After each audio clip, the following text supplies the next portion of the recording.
Hi friends, welcome to Rihanna Designer channel. இன்னைக்கு நம்ம இந்த வீடியோல வந்து இந்த பானெக் ஷேப் வந்து எப்படி ஸ்ட்ரெயிட் பீஸ் வச்சு ஃபினிஷ் பண்றது அப்படின்றத பார்க்கலாம் फ्रेंड्स. வாங்க வீடியோக்குள்ள போலாம். இப்போ நான் வந்து ஸ்ட்ரெயிட் பீஸ் கட் பண்ணி இந்த மாதிரி ஜாயின் பண்ணி வச்சிருக்கேன். பானெக்ன்றனால நான் ஸ்ட்ரெயிட் பீஸே எடுத்திருக்கேன். 1 இன்ச்சுக்கு பீஸ் வந்து கட் பண்ணியிருக்கேன். இந்த மாதிரி கட் பண்ணி ஜாயின் பண்ணதுக்கு அப்புறம் இந்த ஓரத்துல ஒரு 1/4 இன்ச் மடிச்சு ஸ்டிச் பண்ணிக்கோங்க. இப்போ இந்த மாதிரி ஸ்டிச் பண்ணிட்டேன். இந்த மாதிரி ஸ்டிச் பண்ணதை வந்து இப்போ நம்ம ப்ளவுஸ் கிளாத்தோட ஜாயின் பண்ணணும். ஸோ நான் ஃப்ரண்ட்லேயும் பானெக் வச்சுருக்கேன், பேக்லேயும் பானெக் வச்சுருக்கேன்.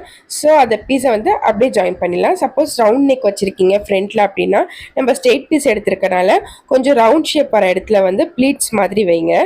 இப்போ நான் வந்து பானெக்கே வச்சுருக்கனால நான் அந்த ஷேப் எப்படி வைக்கிறது, பானெக் திரும்பும் போது எப்படி வைக்கிறதுன்றதை மட்டும் நான் காமிக்கிறேன். இப்போது ப்ளவுஸ் வந்து கரெக்டான சைடு வச்சுக்கோங்க. நம்ம இந்த கட் பண்ணி ஜாயின் பண்ணியிருக்க ஸ்ட்ரெயிட் பீஸ் வந்து இந்த மாதிரி திருப்பி வச்சுட்டு இந்த ஓரத்தில் வந்து ஒரு 1/2 இன்ச்சுக்கு மடிச்சுக்கோங்க. பிசுறு இருக்கனால மடிச்சுட்டு இந்த ப்ளவுஸ் பீஸ் மேலே கரெக்டாக வச்சு அப்படியே ஒரு 1/4 இன்ச்சுக்கு ஸ்டிச் பண்ணிக்கோங்க.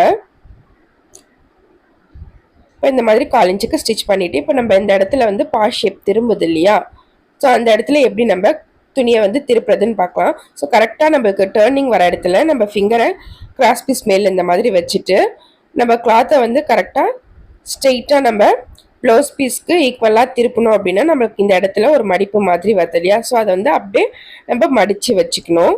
மடித்து வச்சு கீழே வந்து ஸ்ட்ரெயிட்டாக இருக்கும், இந்த மேலே இருக்க இடத்துல வந்து ப்ளீட்ஸ் மாதிரி தெரியும். ஸோ அது கரெக்டாக இந்த மாதிரி வச்சு நம்ம ஷேப் திரும்புகிற இடம் வரைக்கும் ஊசியை கொண்டு வந்து ஸ்டாப் பண்ணிவிட்டு அதுக்கப்புறம் ப்ளவுஸ் பீஸை டர்ன் பண்ணுங்கள். டர்ன் பண்ணிவிட்டு அப்படியே ஸ்ட்ரெயிட்டாக இருக்கனால அப்படியே கிளாத்தை வந்து ஜாயின் பண்ணிக்கிறேன். சப்போஸ் ரவுண்ட் எங்கேயாவது இருந்தது அப்படின்னா ப்ளீட்ஸ் கொடுத்துக்கோங்க. இன்னொரு முறை சொல்கிறேன்.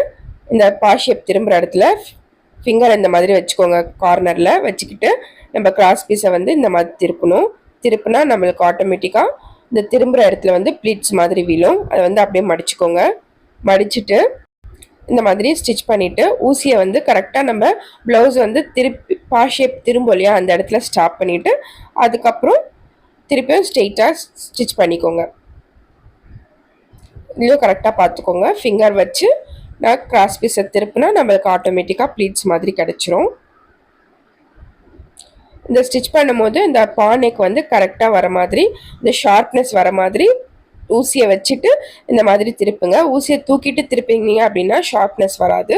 ஸோ ஊசியை வந்து ப்ளவுஸ்க்கு கீழே படுற மாதிரி வச்சுட்டு அதுக்கப்புறம் திரும்புங்க.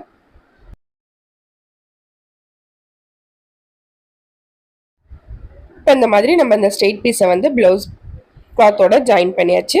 கரெக்டாக ஷேப் திரும்புகிற இடத்துல இந்த மாதிரி ப்ளீட்ஸ் மாதிரி வரும்.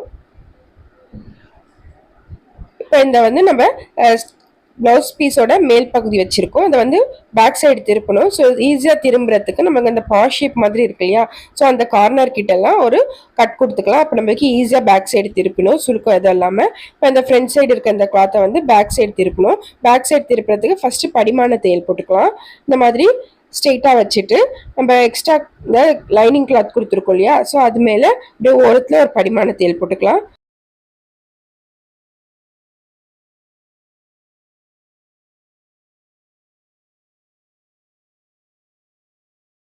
இப்போ இந்த மாதிரி ஃபுல்லாக படிமான தையல் போட்டுட்டேன். இப்போ படிமான தையல் போட்டதுக்கப்புறம் நீங்கள் அப்படியே ஸ்ட்ரெயிட்டாக இந்த மாதிரி பேக் சைடு திருப்பிக்கிட்டு ஹெம்மிங் பண்ணிடலாம். சப்போஸ் பிகினர்ஸாக இருக்கும் போது ஹெம்மிங் பண்ண அப்படியே கஷ்டமாக இருக்கும் அப்படின்றனால ஃபஸ்ட்டு வந்து நீங்கள் தையல் போட்டுக்கோங்க. மிஷின் தையல் போட்டுட்டு அதுக்கப்புறம் ஹெம்மிங் பண்ணிவிட்டு அதுக்கப்புறம் நம்ம மிஷினில் போட்ட தையலை வந்து ரிமூவ் பண்ணிடலாம். நான் வந்து உங்களுக்கு ஸ்டிச் பண்ணி காமிக்கிறேன். இப்போ நான் ஸ்டிச் பண்ணி ஃபினிஷ் பண்ணிவிட்டேன். இதை வந்து ஹெம்மிங் பண்ணிவிட்டு அந்த ஸ்டிச்சிங்கை ரிமூவ் பண்ணிடலாம். நான் ஹெம்மிங் பண்ணுற வீடியோ நெக்ஸ்ட் வீடியோஸில் காமிக்கிறேன். ஆல் தான் ஃப்ரெண்ட்ஸ், பானெக் வந்து ஃபினிஷ் ஆகிடுச்சு. இந்த வீடியோ உங்களுக்கு பிடிச்சிருந்தா லைக் பண்ணுங்கள், ஷேர் பண்ணுங்கள். மறக்காம ரிஹானா டிசைனர் சேனலை சப்ஸ்கிரைப் பண்ணிவிடுங்க friends. Thank you friends, bye friends.